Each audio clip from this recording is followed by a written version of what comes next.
afternoon, everyone. Very welcome to all the audience of this webinar. And my co-panelists are all here.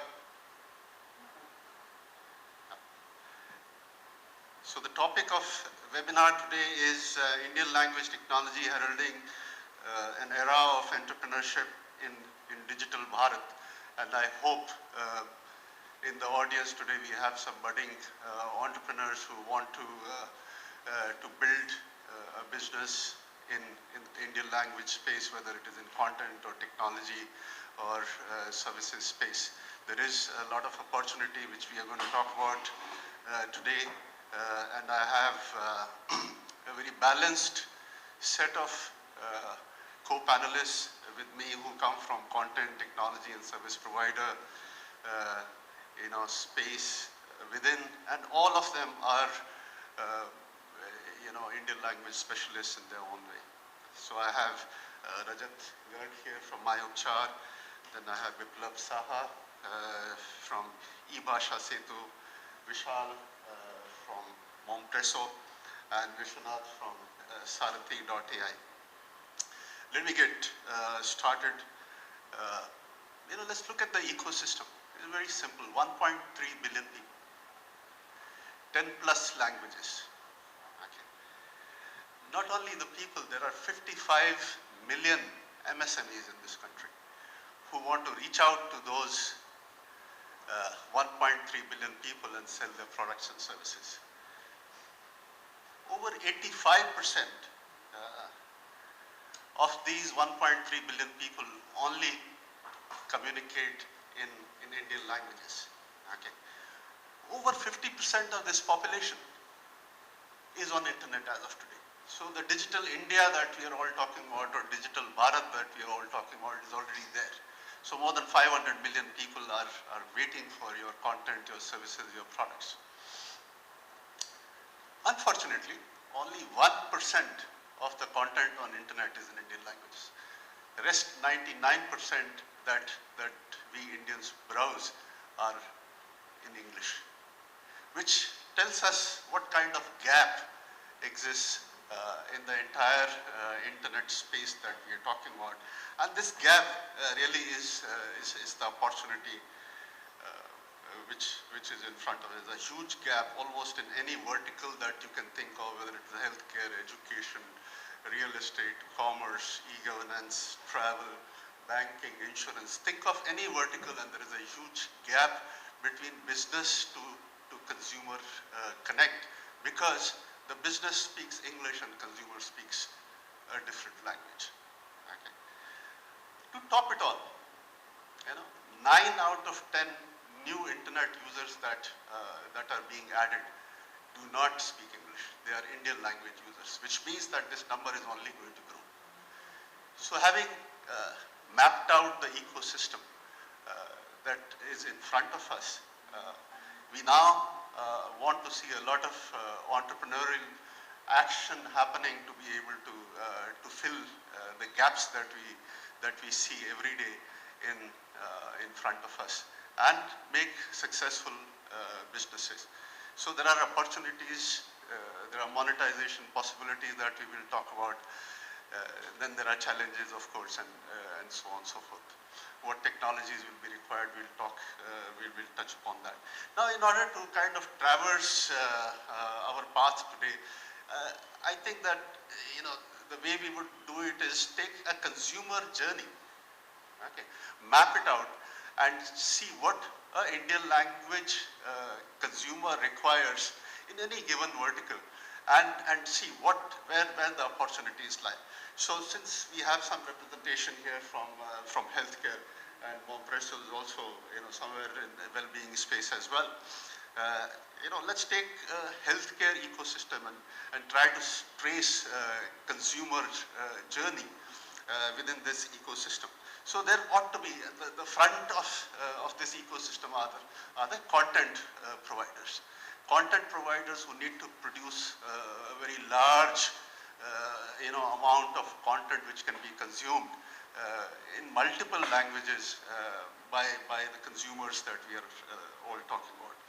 Then there would be service providers and product providers such as pharma companies, such as hospitals, doctors, and so on, who would be connected through these front-end content providers, to service and product providers. Then there will be technology providers who would help businesses communicate in multiple languages with the consumer who wants to consume their content and services and products. Okay. There will of course be intermediaries who would help this communication happen in one way or the other, like concierge services and so on and so forth, or communication enablers. Then there will of course be peripheral service providers like payment systems, banks, insurance companies, and so on, who also will need to be language enabled in order to become a part of this ecosystem.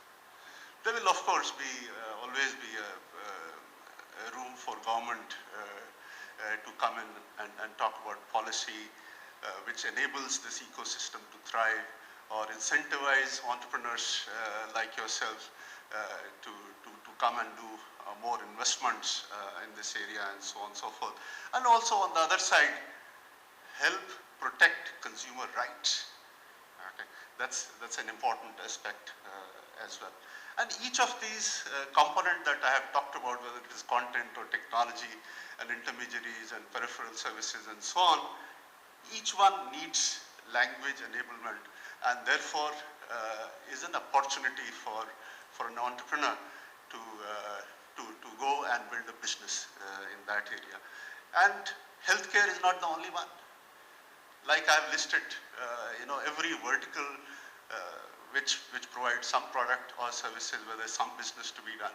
There is opportunity. There are huge gaps over there. So fortunately for us, we have an esteemed panel over here who have expertise in areas like content, where Mompresso and MyUpchar, they are in that area, or localization and translation technology and services, which is Process 9, my own company, and eBhasha Setu Biplav. We will talk about that. And then we have, communication and navigation technologies, which are, where, Vishwanath will throw some lights and so on.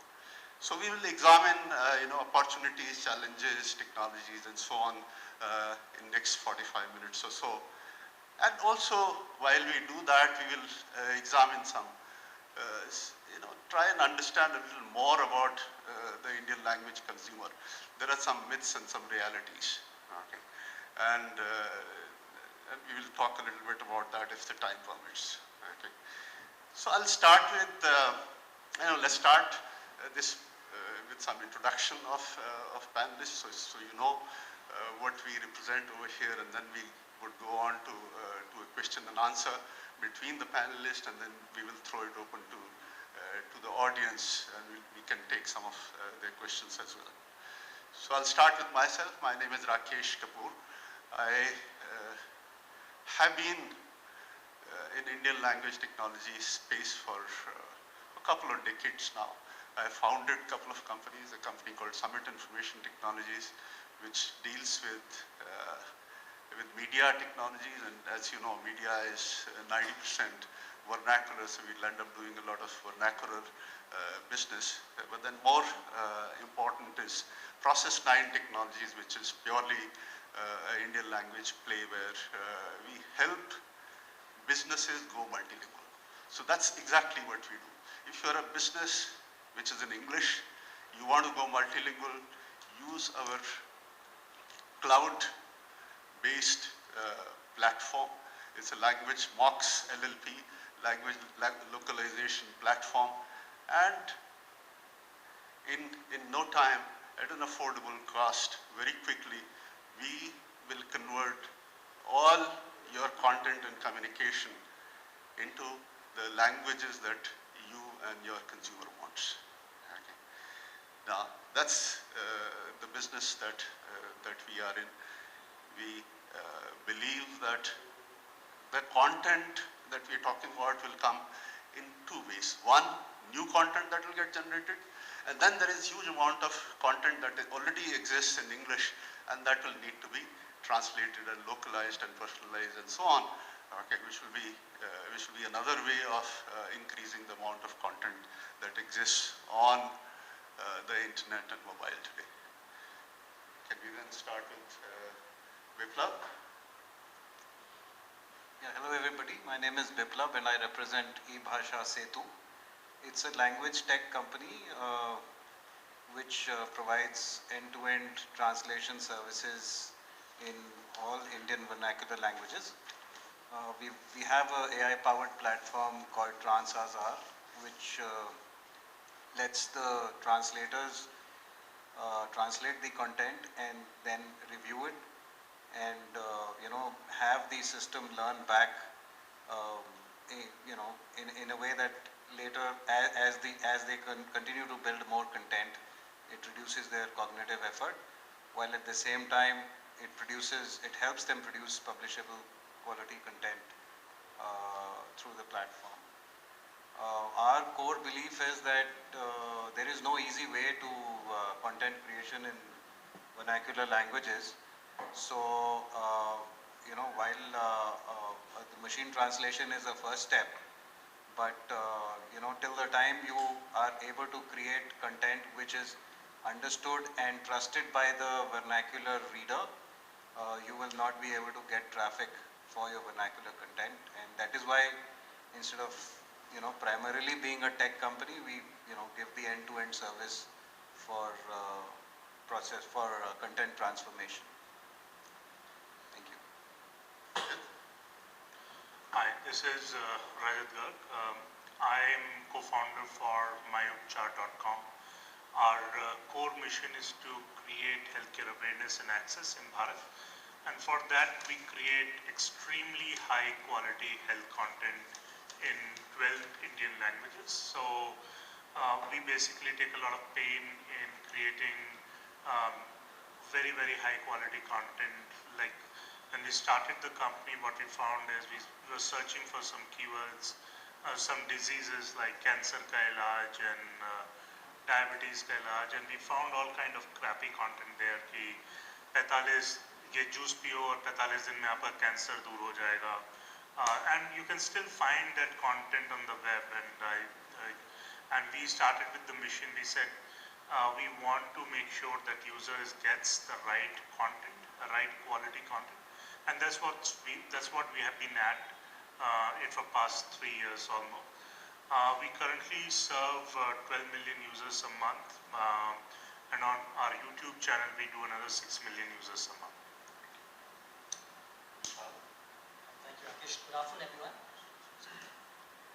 Hi, good afternoon, everyone. My name is Vishal Gupta, and I'm co-founder and CEO of momspresso.com. Momspresso is the largest and most engaged community of moms in the country. Our mission is to do two things. Firstly is to empower mothers/women to express themselves in the language and format of their choice. And secondly, to enable them to earn money through the platform, through a micro-influencer platform called My Money that we have. I'm particularly delighted to be here on this panel today because it was in 2017 that we started by launching Hindi. Prior to that, we were a completely English platform. Today, as we speak, we have English plus 7 languages. In the last year, we had 22 million mothers, unique mothers, consume 600 million page views on the platform. And what is extremely encouraging is that 80% of those page views were consumed by language users. And I think that, which is why I'm very happy to be part of this discussion, because we do want to be the largest community of mothers in the world. And I think that, ensuring that we are speaking to every mother in every language is absolutely key to our ambition of doing that. Okay. So, Vishwanath. Hi everyone, my name is Vishwanath Jha and I'm CEO of Sarthi.ai. We primarily work in conversational AI space. To summarize what we do, it is like Sarthi is an omni-channel, multilingual conversational AI platform for developers or enterprises. We currently work in 16 Indian languages plus 4 foreign languages outside India, in which we We have expanded in Southeast Asia to begin with, Bahasa, Malay, and other Indian languages, foreign languages like Arabic, Spanish, French, and German. So we provide any kind of NLP stack which can be leveraged by any business who creates a lot of content. So now that you have created the content, you would like to understand the feedback and suggestions which comes in the vernacular languages on the different content platforms. So there we come into picture. We take a lot of all your content without any machine translation. We try to understand what your users are trying to say, what's the emotion, what's the, is there a kind of a bullying kind of scene, or is there any hate speech? What are the different topics that there are consumers are actually talking about? So pretty much in that space you can technology stack for understanding vernacular languages, content. That's what we do actually, and yeah, pretty much very excited here to be part of it. Let's see how it goes. Fantastic. So the word I hear more often is quality content which then gets consumed by people and hopefully monetized, and we have examples of that. So let's first explore that question itself. Let's go a little bit deeper into what are the opportunities in content play and things that can be monetized not only in healthcare but other segments and verticals as well, whether it is e-commerce, BFSI, and so on and so forth. So Rajat, would you like to take that? Thank you, definitely. So see, I think the bigger opportunity at this point is just be the Colgate of healthcare in a way, like be that brand that everyone thinks about when they're thinking of any healthcare related query, and that's the larger thing that we are all aiming towards. We of course have started number of experiments around ways to monetize this user, but there are a number of challenges associated with it. So you were talking earlier about user persona. And what we found is that our content consumption is roughly 50-50, 50% women, 50% male. But when it comes to interaction on site in terms of, we have a health card product that people will buy, or we have people take consultation online, or trying to do tests or book medicine orders or whatever, then it's 97% male. So the buying capacity or buying behavior, transacting behavior is extremely lean towards male population versus the female population. That being said, usually in our target consumer, what you find is the credit card or the payment instrument usually is with the male member of the family. So I think there are a bunch of things that still need to change, because refund takes 5 to 10 days to come versus immediately.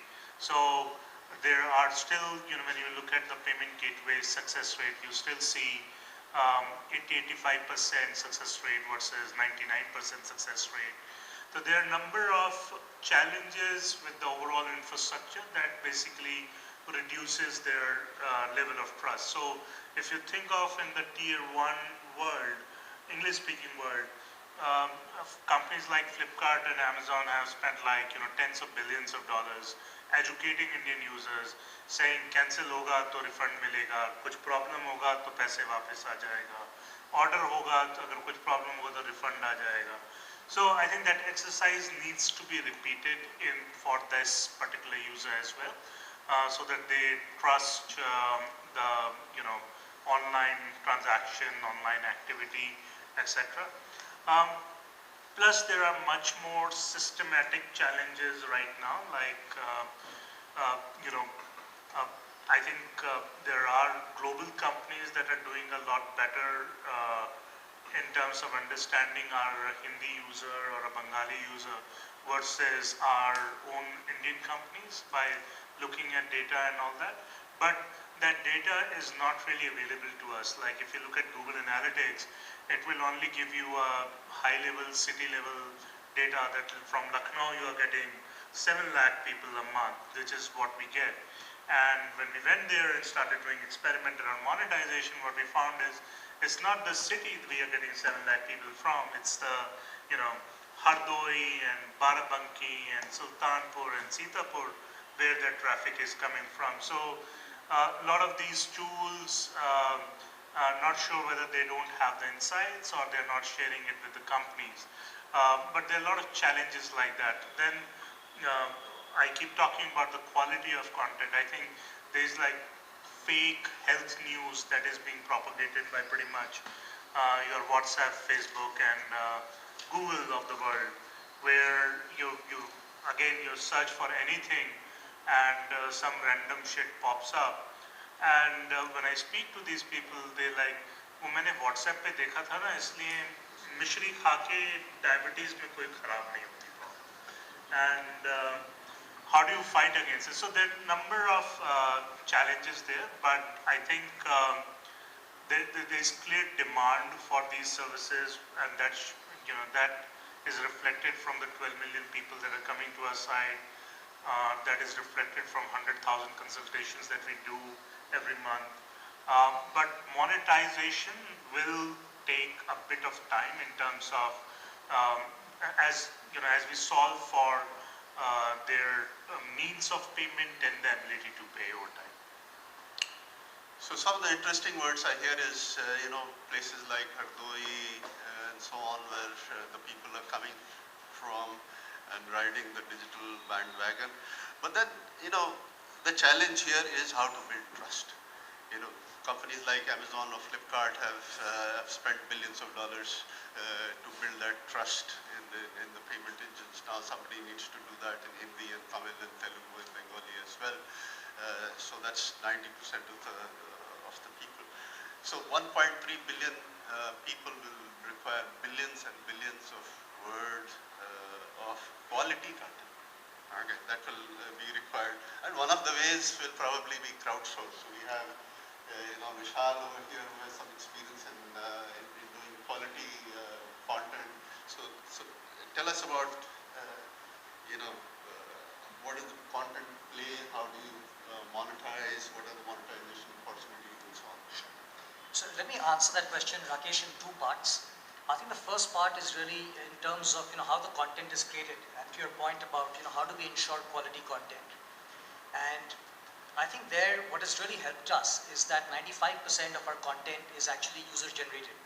So we have about 12,000 bloggers on the platform who are currently writing in English plus 7 Indian languages, and we will be adding 2 Indian languages over the next week. So that will make it English plus 9 Indian languages. To ensure, I think the key thing is when you're looking at language content is basically to ensure quality content. And I think even in my brief conversation with Rajat, I think that one of the things that we would have loved is to actually have technology do a lot of that. But unfortunately, it doesn't. And therefore, 2 or 3 things that I'd like to share with you all that we do to ensure quality content.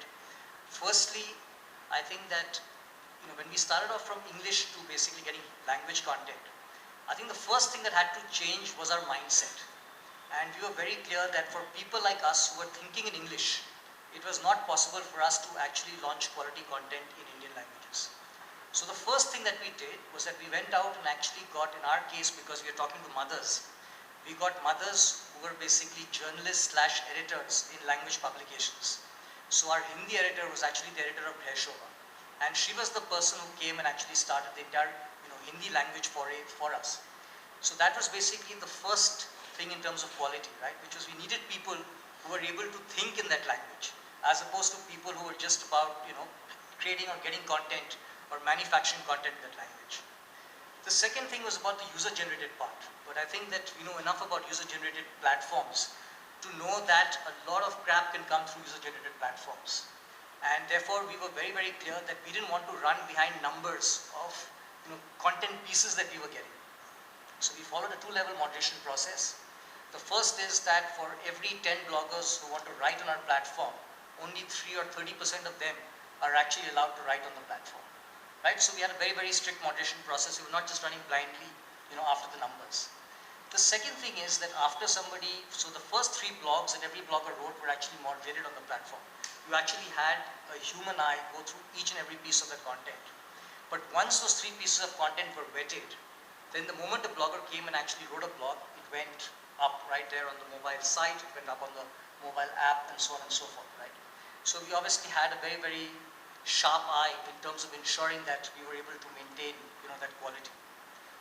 The fourth thing is that, just like, I believe that for a lot of news sites, Bollywood is like the dope or the content that gets huge number of views. In our context, when we started off, it was typically the Saas Bahu kind of content, right? It was a kind of content that, you could basically have, I could have had, only that content and would have gotten a huge number of views. But again, I think the realization was that too much of anything is not a good thing. And therefore, there was a huge attempt to actually diversify the content. And therefore, the idea was to actually put out prompts, to basically put out challenges, to enable people to actually cover, topics around, which could possibly be inspirational, which could be beautiful, which could be funny, which could be useful. So that is really in terms of, getting quality content. On the other side, which is in terms of monetization, I think, my own background and my co-founders has been in sales and marketing. And I think that we were very clear that firstly, when we looked around, and I think a great analogy is if you look at, say, television, right? 2 things basically stand out. The first is that almost 60% of all marketing monies goes behind this demographic that we were actually chasing, which is the mom/married woman, right? Because she's buying for the household, she's buying for herself, she's buying for, her children. And therefore, it was a very, very valuable community. And secondly, is that if you were to look at television, the most expensive programs were actually language programs. Very often again, the programs that run after 8 o'clock in the evening. So whether you looked at a Z Marathi, a Z Bangla, you looked at Inadu, you looked at Sun, you looked at Star TV, you looked at Colors, it was language content that was basically getting the maximum revenue for these channels. Having said that, there is obviously, as we speak today, we were very clear that there is no content platform that can survive only on media monies. We're not talking about Facebook, we're not talking about Google's, but I think for people like the ones that are represented on this panel, I think it's very clear that you can't make money just by depending on media or advertising. And therefore, we tried to open up a whole bunch of, of monetization opportunities. Because we had these bloggers actually coming onto our platform, the big revenue streams for us firstly was in terms of, blogger advocacy. So we had bloggers creating content for brands. We then had a lot of influencer marketing. So we have, through our micro-influencer platform, My Money, we have the community taking part in researches, taking part in surveys, taking part in meets, looking at social shout-outs. So a bunch of different ways to actually go out there and monetize. And the third thing was basically research. And again, being online, we were able to ensure that we got the right audience, we were able to turn around the researches quickly. And I think all of these put together have ensured that we were able to actually monetize very well compared to, I think, a lot of players in this space simply because we have not just been media or advertising focused. Fantastic. So, so we've had 2 panelists here talk about, creating quality content, creating useful content that would serve the needs of their consumers, and some interesting ways of doing that, which is the user-generated content. But I believe Rajat is doing more of the content themselves instead of using user-generated content. There is, let's move on to the technology part of the problem here. So understanding the lot of content will be needed, billions and billions of words of content that's going to be needed. And like I said earlier, it's going to be in 2 ways. And therefore, some localization and translation technology will be required to convert English content to Indian language content, and at the same time, from one Indian language content to another Indian language content. So both these are big challenges that need to be solved.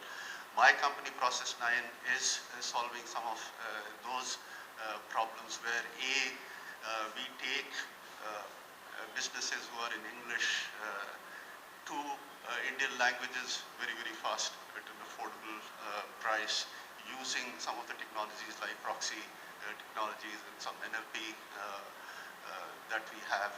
Okay, and a large lexical base that we use in order to speed up translation process. But then we have Biplav, who does a lot of work in translation and localization, and let's hear what how he is serving his customers.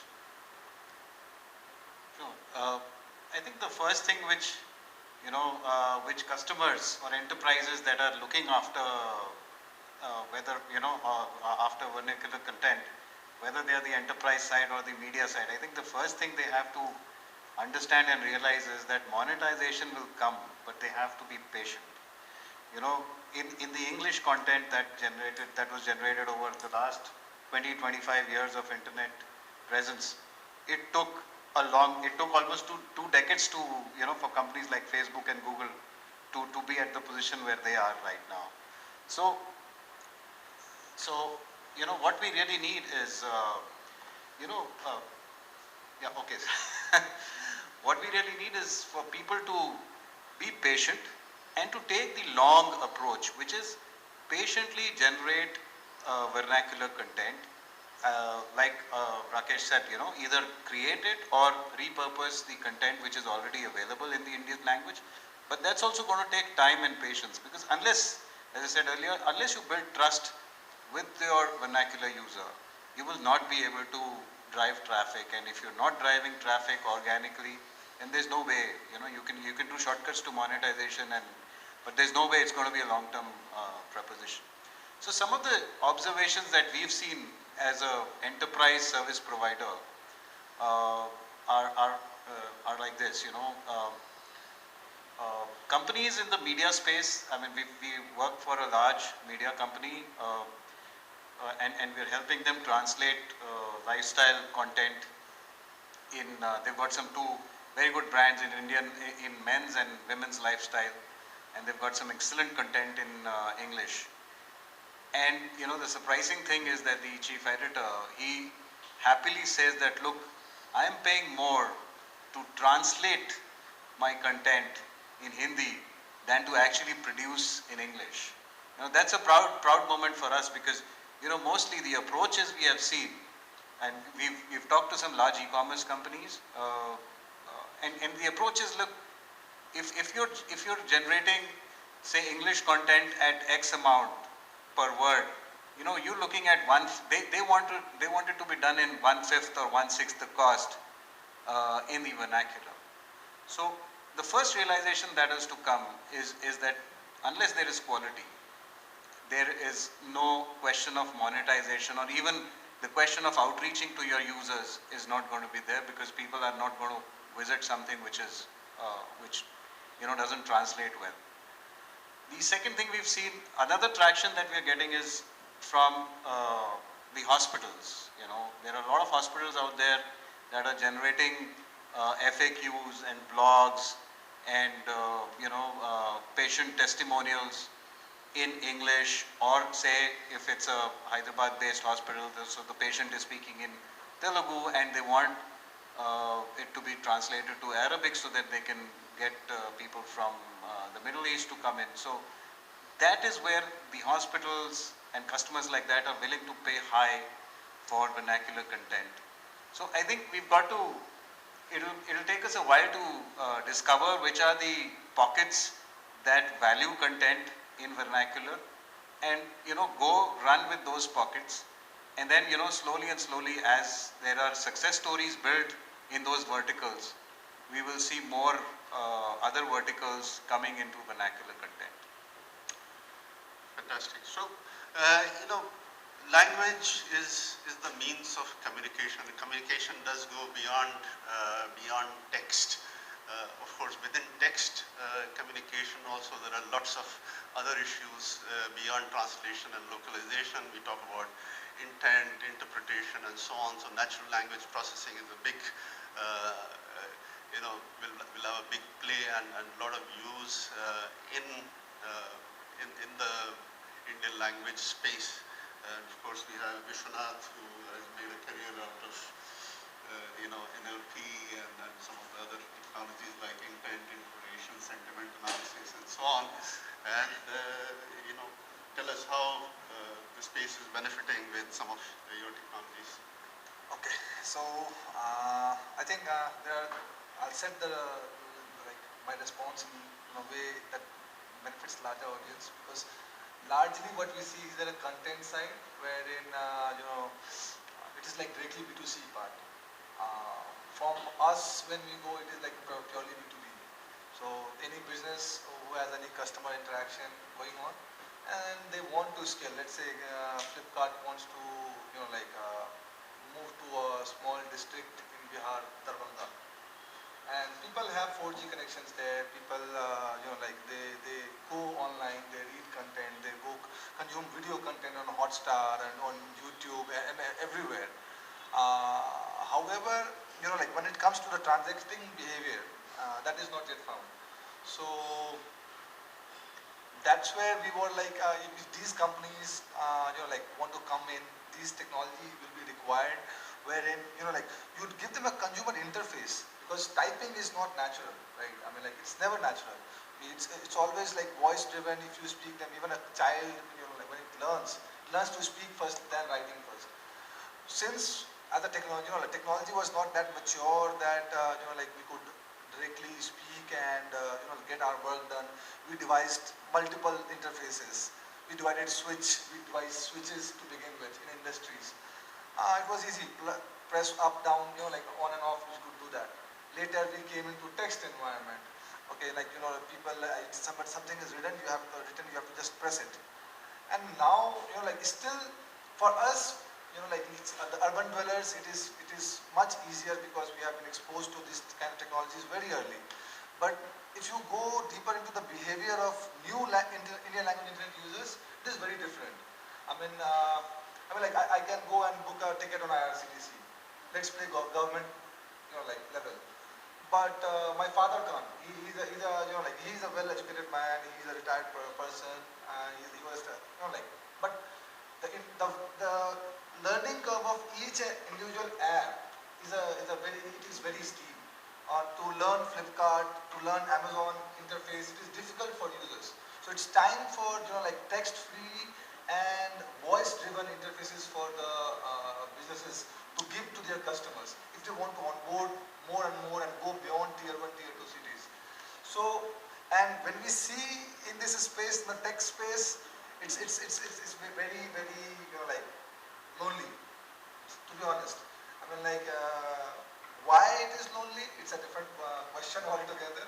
Maybe resources, the government was not much focused, or probably we were late in this race, because all the research that you find in NLP, in voice, technology, be it speech to text, text to speech, spoken language understanding, all of these are done in English or European languages. One of the major reasons why I see this is happening is lack of data resources. We don't have much of open source data sets which we can leverage to build our technology. That is our primary problem, which we have certainly we have tried to solve it, and we have succeeded in much to some extent basically. However, it is lot to be done on that. Vishnu, we will come to some of the challenges that we face. Yes. So on the monetization, I'm setting the tone because monetization in the B2B space is very difficult, because you don't have technology, people don't trust. And I'm borrowing this trust word from Biplav actually, and you also mentioned, because this is the real scenario. If I go to a business and tell them, okay, I can make, forget just banks, right? How many calls do banks generally get solving their IVR problems? But imagine, if even for withdrawing cash, people go to bank these days, where we can do it, you tap the app and you can get this done.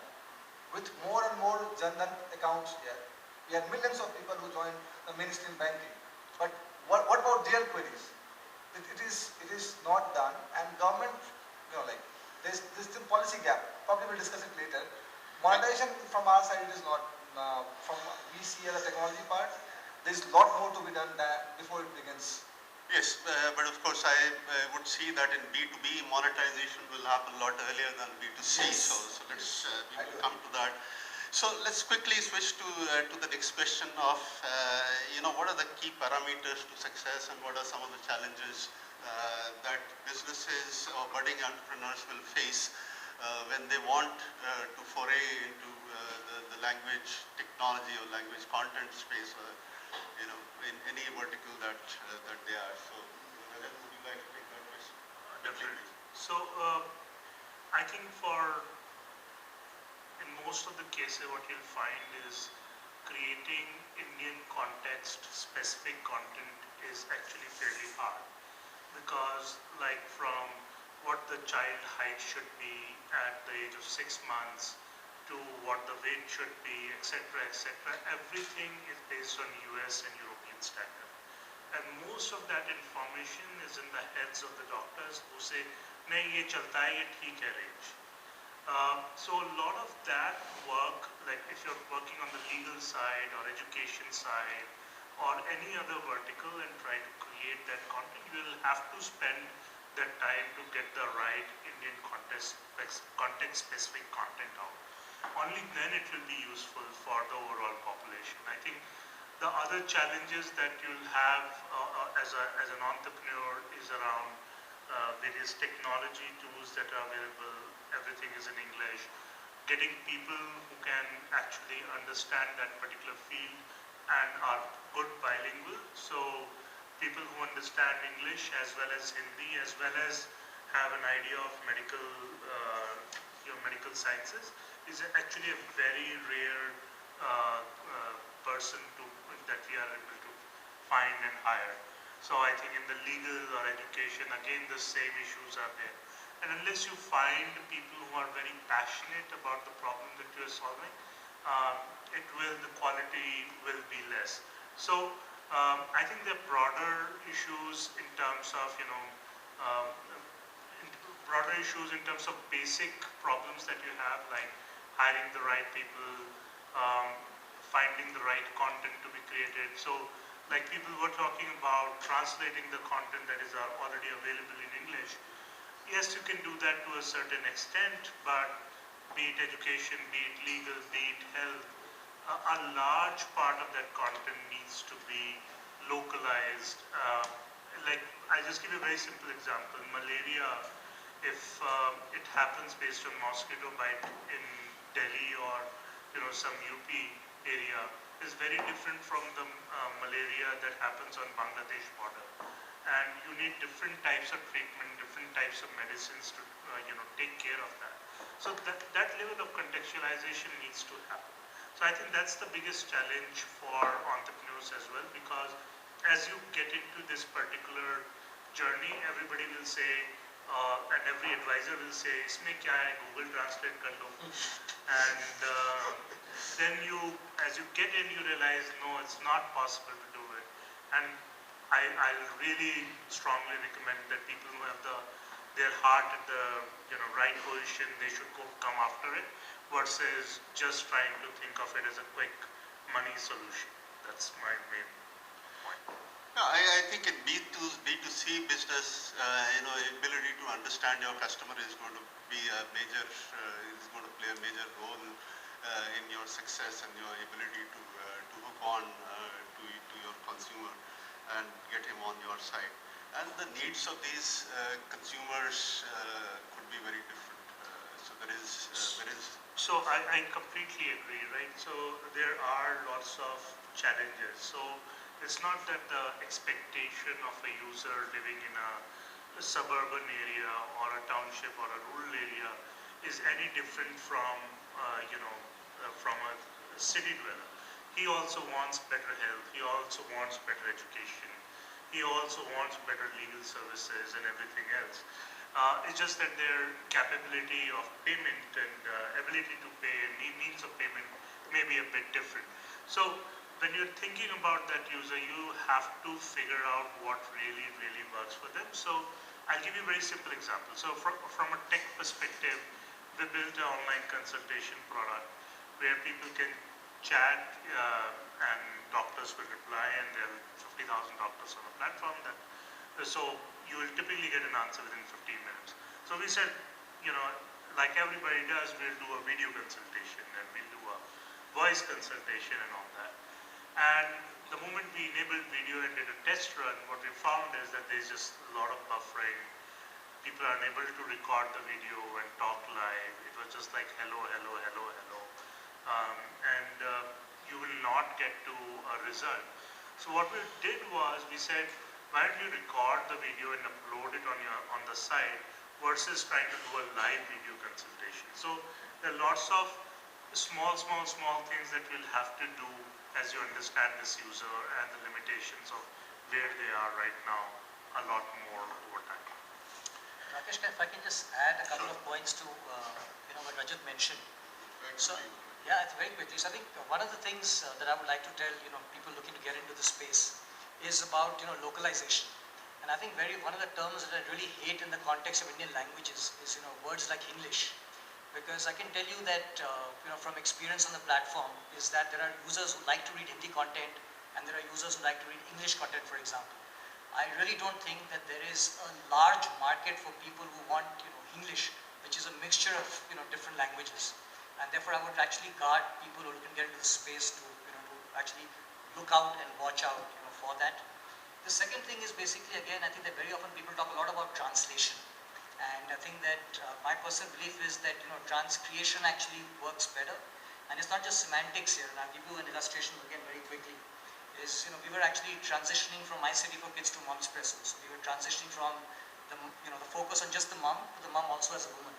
And the tagline for that in English was more to me. Right? And if we were to basically just do a translation, what it would mean is "Mujh mein hai kuch zyada." But our Hindi editor came up with this entire line of saying "Ma se main tak," and "Ma se main tak" is so much more evocative and actually captures the pulse of more to me in English that much better. And therefore, I would look to tell people, I think it's important to actually get what the real meaning in that language as opposed to blindly translating. Yeah, of course, the phrases like Tufani, Thanda and all that have really become legendary, and then there is no way you can achieve those kind of things through translation in any language. But let's, since we are running short of time, can we... I had a point actually, because he said on the cross-lingual part, this kind of cross-lingual dialects or conversation happen when there is a conversation between users. So there is a separate market for that. I will tell you that, because there are a lot of people when we speak Hindi bolte we borrow a lot of vocabulary from English. Similarly, Tamil, if you are multilingual, who has lived in Punjab and now he is moving to Karnataka, but he knows Namma Bengaluru what it means, right? So. And while speaking only, there are multiple words which often get mixed. So on a larger content play, it might not be a good market, because like people like to read like good content which is not cross-lingual. However, when it comes to a spoken side, where you are having a live conversation, there it means a lot, and there is actually a large amount of work that still needs to be done. I think it has been clearly established 1.3 billion people can't be painted with the same brush. Anybody who attempts to do that, is going to run into some challenges. But let me, since we have a lot of entrepreneur or budding entrepreneur audiences, let's address some of the questions that may be relevant. What about, raising capital for a language technology or language content or business? Some of us have done that already. So is it as easily available as for any other business? What's your experience, Vishal, on that? So I think that, however, let me answer that question in a slightly different way. So I think when you go to investors, what they're looking for is hyperscaling as far as languages are concerned. So which is basically to say that you get a huge number of users onto your platform. You're able to kind of retain them so that the cost of acquisition of getting every new user is not insanely high. And so this is really on the user part, and I think it goes back to some of the things that we were saying of actually having quality content and actually ensuring that people stay. And I think that if you look at some of the people who have got funded on the language side, I think obviously what investors are also looking for is a very, very strong app presence in these languages, right? So I think that's one vector. The other vector is that I think one of the biggest question marks For some of the investors, I think there are enough investors who are saying just go and get all these people who are speaking Indian languages and not worry about monetization. But for people who are worried about monetization also, I think there is a question mark on saying that which is actually a sustainable, which is a revenue stream that can actually ensure that businesses can be self-sustaining maybe 2, 3, 4 years from now. Because clearly in the immediate term, advertising cannot be the answer for that. Absolutely, sir.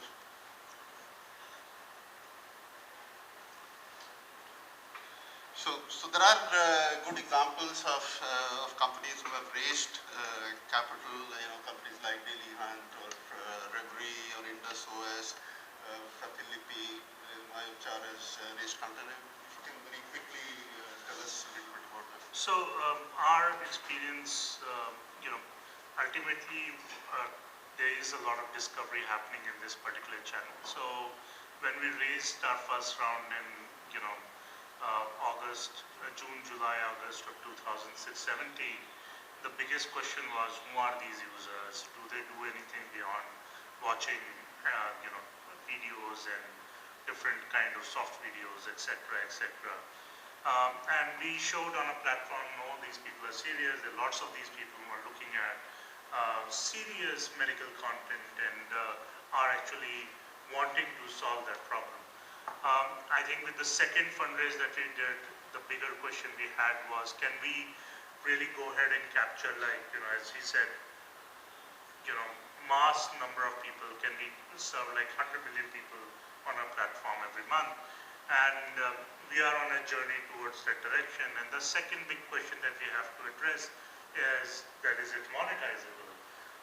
And we are running, I think we have run like hundreds of experiments around that. So we are going physically in some regions, like we have actually set up our own pathology labs, we have partner clinics, we have partner pharmacies where people can actually go, see a Mayuchar board, get discount versus trying to ship online, so on and so forth. So we are basically doing lots of experiments. The only thing I disagree with is the app presence. So I know that a couple of companies like ShareChat have gone after the app and primarily driven off the Facebook, driven off the WhatsApp and all that. We actually for the longest time did not have any app. Until 4 months back we did not have any app.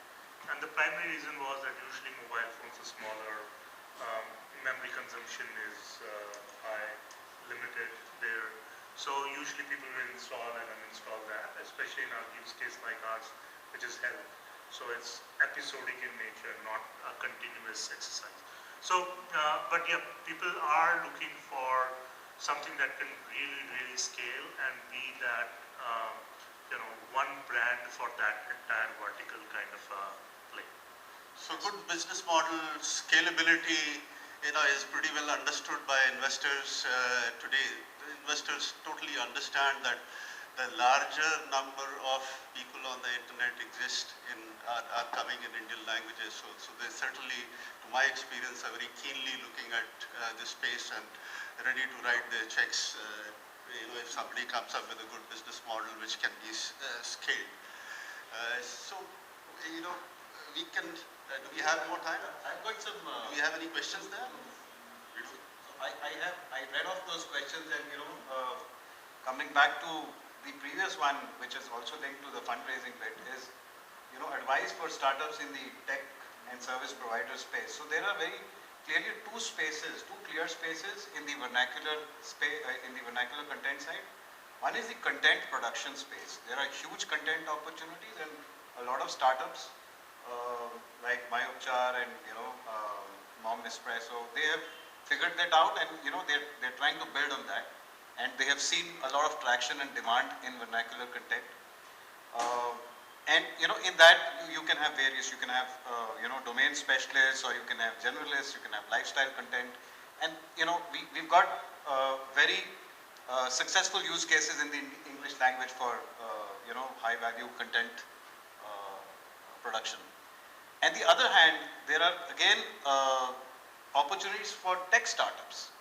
I saw someone, I think Rashid, who had Sashank asked, can I have vernacular ERP? Yes, you can.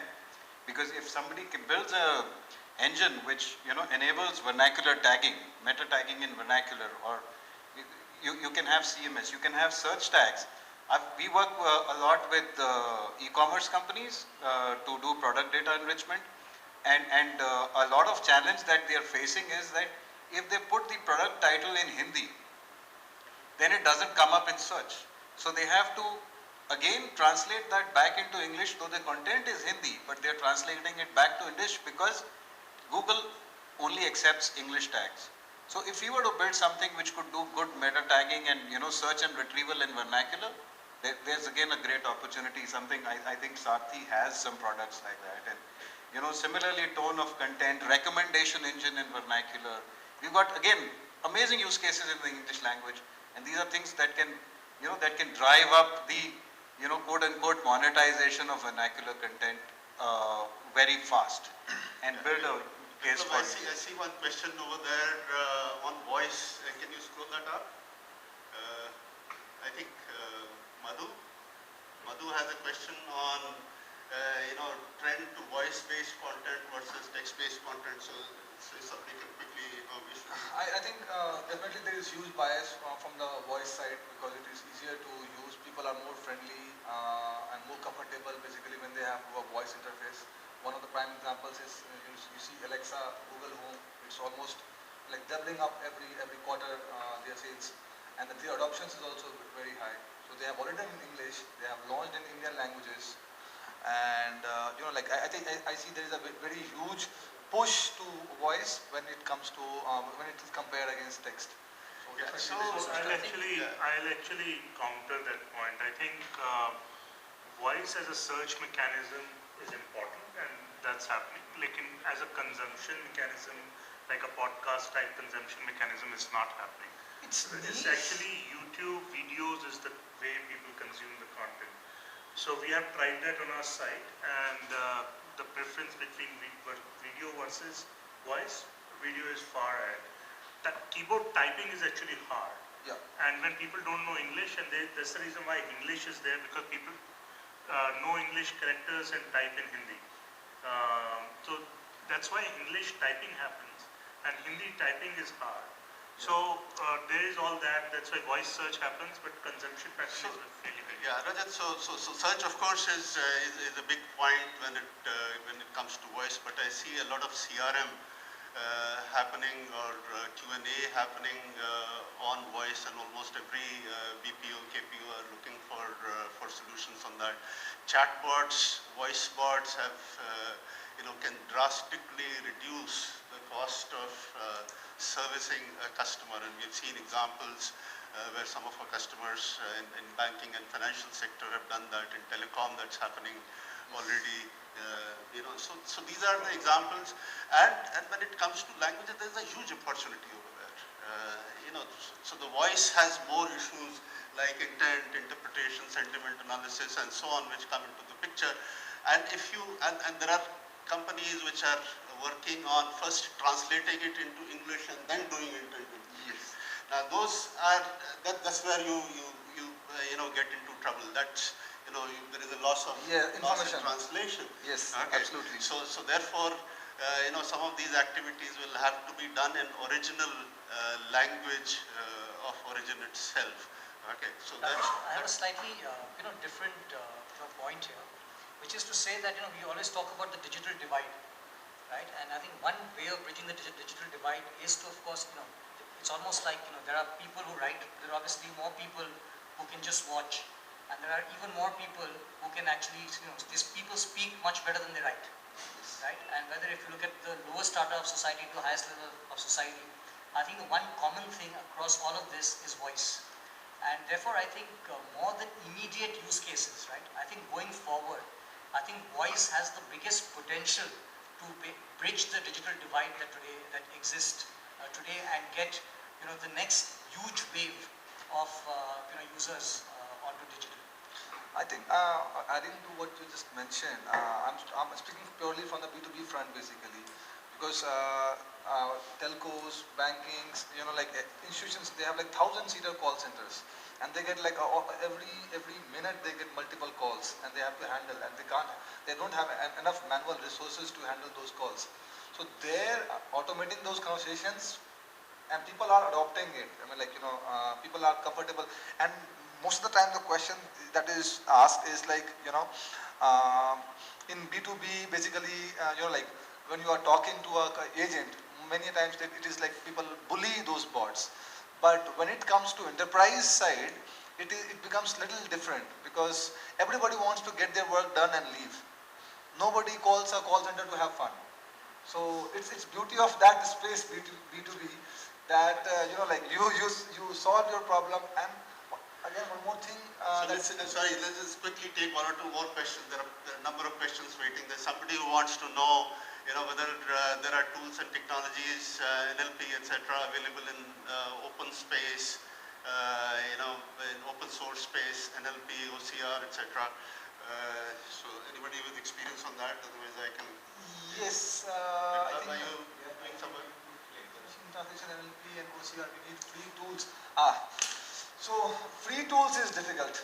Like it is not there. There are not many Free tools, not free tools. So Ministry of IT, to my information, has done some work. There is a search which has. Free tools to tinker with, and open source helps in that. I absolutely believe in that open source helps.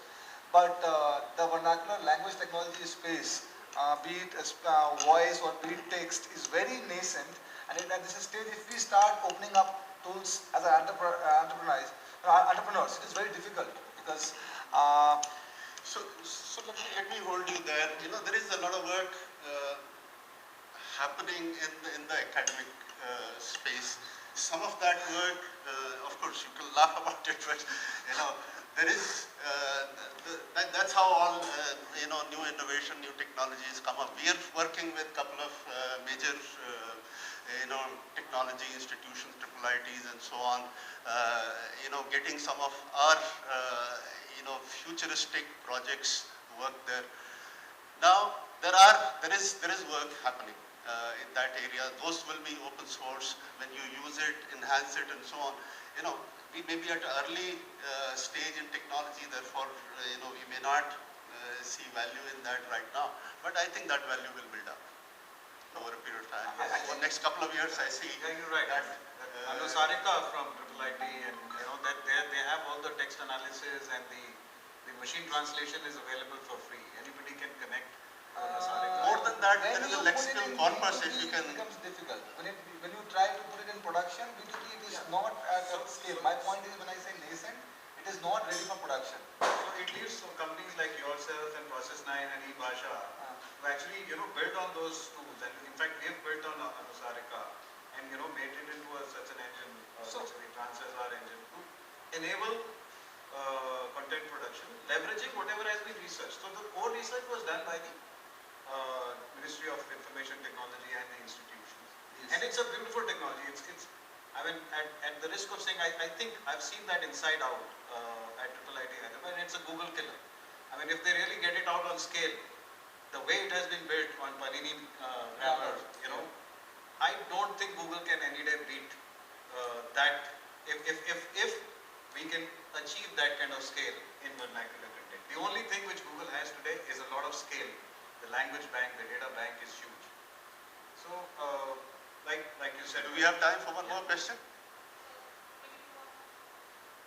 Okay, so there is somebody who says, how can we create awareness for Indian languages? Well, a very difficult question. I think there's at least, have an answer for it. I have one point that I'd like to make. I think that, one of the really good initiatives that I've found, over the last few years has been, Hindi Divas. And I think the bigger point is about really creating pride in Indian languages, because for the longest period of time, English is supposed to basically be the language of, the elite, the language where all the exams happen, the language which is understood by the banking system, and so on and so forth. And I think that, almost like events which are marked out like Hindi Divas, I think it's a good step, and we need many more of these to actually build pride back in the Indian languages. So I have my own take on Hindi Divas. Now in India, if we need Hindi Divas, That's a whole तो problem. हम कहाँ जाएंगे? That's a sign of the times. Yeah. Okay. English Divas. At any of these panelists, we are speaking in English. We are speaking in English also. Yes, we have some of those challenges. There are lots of challenges. So the question was around Awareness. awareness. So I think there are a number of things. So see the thing that we talk about, government should invest in startup funds and all that. I think government should not bother about startup funds and all that. They should bother about creating the right infrastructure, the right information highway that will allow the companies like us to succeed. So when it comes to awareness, you have to force the mobile manufacturer to give an option of a Bengali keyboard or a Marathi keyboard or some other input tool as a default medium baked into it versus giving an English default that someone has to change to Hindi or otherwise the user doesn't know how to use that particular keyboard. So those are the bigger challenges. So like for example, when we look at our content, we don't get much traffic from Bengali, although we have created in-depth Bengali content, and we are very surprised. And primarily because people are not aware that it exists. They are not searching for it. And so either a company like us go out and create a major branding awareness exercise in Bengal, or we hope that at some point the government will enforce that the mobile phone will have a default Bengali keyboard in West Bengal along with other options, and when people search in Bengali they'll find us. So these are more infrastructural challenges that need to be solved before we can see actual awareness among people. So Rajat, in fact, that has been done. All mobile phones are mandated to carry 22 language keyboard. Now that is there, but of course, that's one part. However, I have a little passionate requirement from government if we can really make it happen. Right to information in my language. So right to information per se is not enough. It has to be right to information in my language. If I get caught for a traffic offense in US and if I do not speak English, I cannot be arrested until somebody tells me my rights in my language. So can we see something like that? I think that's a good point, because in our context, I was looking at the National Commission of Women and was looking at that site. And today, the good thing was that it's there in English and it's also there in Hindi. But I think again, if it was basically, given the importance of that, obviously it needs to be there in many more languages. And clearly, just by government services being available in more languages on the digital platform, I think that too will play a big role in spreading awareness. So there is a lot of discussion, lots points that we can cover. Some we have covered. I think we need to now conclude. A few things that we have discussed. Is there a scalable opportunity in languages? Yes, there is. Is there a potential across verticals? We have discussed healthcare in a little more detail than else, but the similar opportunity exists almost in any vertical, and there are hundreds and hundreds of verticals that we can talk about, and therefore huge opportunity. Can it be monetized? Absolutely. The monetization is happening and will happen. More and more will happen. Are consumers, businesses willing to pay? Yes. We believe that monetization will happen. Businesses will pay. B2B payment will be easier. B2C payment will also happen. Okay. We believe that it is time for more and more entrepreneurs, startups, innovative companies, new business ideas to come and address this language space, and when that happens, this space is going to grow. So 1.3 billion people are waiting to access internet, waiting to access products and services in their own languages. Now, who all will come and make business out of that is the key question. Let's hope many more will join us over the next year, 2 years, and so on. Thank you very much for a lively discussion. I really appreciate that. Thank you very much, FICCI-ILIA. Give us this platform. Thank you, audience, for your patience.